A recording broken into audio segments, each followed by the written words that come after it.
At sa puntong ito, humingi naman tayo ng update kay Simon Ong hinggil sa nakatakdang BICAM meeting ngayong araw. At live mula sa PICC, si Simon Ong, una sa balita live. Yes, Simon? Zay, matapos ma-delay ng ilang araw ang budget deliberations ng BICAM, nangako ang buong Kongreso na tatapusin nila ito ngayong araw.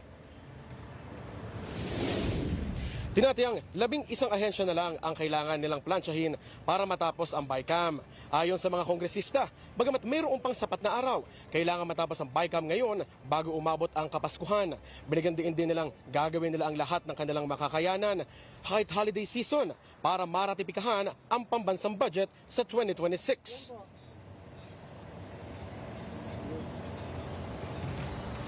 Sa katunayan nga, Zay, tatapusin na ng Senado at ng Kamara ang BICAM ngayong araw.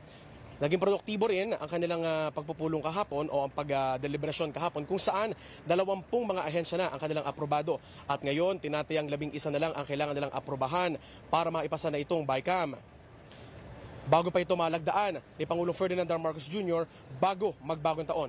Inaasahan naman na magsisimula ang BICAM ngayong araw, December 17, mamayang alas 2 ng hapon. At yan lang munang latest mula dito sa PICC. Simon Ong, alauna sa balita, Congress TV.